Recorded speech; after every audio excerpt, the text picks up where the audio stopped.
bavandimwe nkunda Yezu Kristo akuzwe. Twageze ku cyumweru cya kane cya Adiventi. Murabona ko tugenda twegereza umunsi mukuru wa Noheli.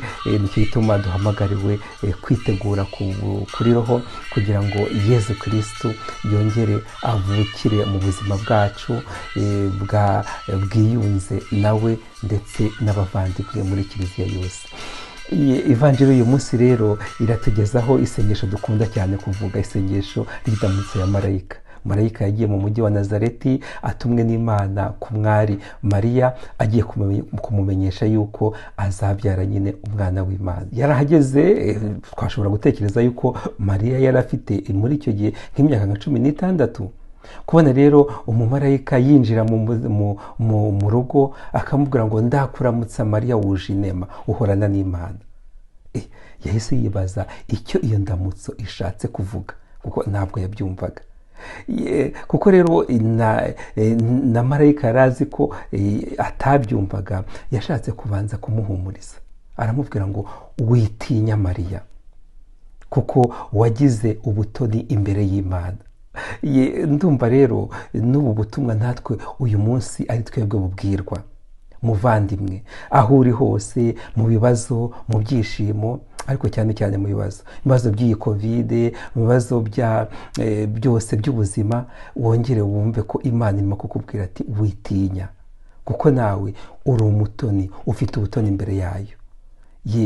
Mu rwego rwawe, buri wese mu rwego rwe, buri wese muri twe mu rwego rwe afite ubutoni imbere y'Imana. Nta mpamvu yo kugira ubwoba. Witinya, kuko Imana muri kumwe, kandi Imana irashaka kukurokora muri ibyo bibazo byose. Marayika rero akomeje asobanurira Bikira Mariya ubutumwa bwe, amubwira ati uzasama inda, uzabyara umwana, uzamwita Yezu, azaba ikirangirire, azafata ingoma ya se Dawudi. Murumva rero Bikira Mariya none yarongeye yumva agize ubwoba ahari, kuko yari umufiyanse wa Yosefu. Ntabwo marayika yamubwiye ngo uwo mwana ni uwa Yosefu, yaramubwiye ngo uzamwita Yezu, na Yosefu ntigeze amuvuga. Murumva se atari kugira ubwoba. Noneho ahubwo yashatse gusobanuzaho gakeya, aramubwira ese ibyo byose bizashoboka bite ko nta mugabo mfite? Hanyuma marayika aramusobanurira, aramubwira ngo roho w'Imana azakumanukiraho, hanyuma ububasha bw'ushobora byose bukubumbatirire mu gicucu cye.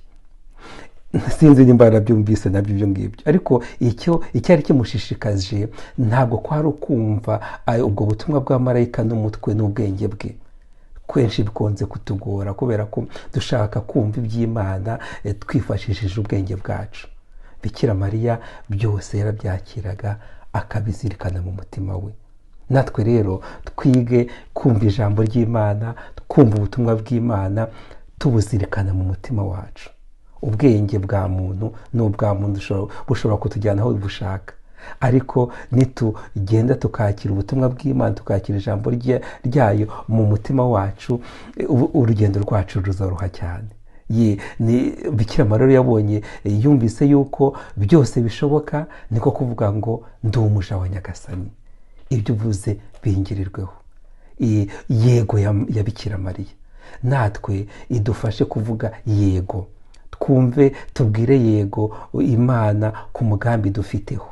Hanyuma ninaduhamagarira ubutumwa runaka, amatwi yacu ntituyavuniremo ibiti, ahubwo natwe twongeye tuvuge tuti ndi umuja wa Nyagasani, ndi umuja wa Nyagasani, ibyo uvuze bingirirweho.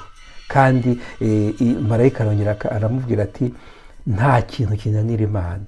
Muvandi, aho uri hose wibuke yuko nta kintu kinanira Imana. Imana ishobora byose, ishobora no kurokora aka kanya ubuzima bwawe, kandi ihora inabikora. Twemere rero turokorwe n'Imana kandi duherekezwe. Nk'uko bisanzwe rero buri cyumweru mugende muri Evanjiri uyu munsi uko yanditswe na Luka, ku mutwe wa mbere kuva ku murongo wa 26 kugeza ku wa 38. Imana yacu ikomeze iduherekeze kandi dufashishe ingabire yayo, ku izina ry'Imana Data na Mwana na Roho Mutagatifu. Amen. Imyiteguro myiza ya Noheli kandi icyumweru cyiza.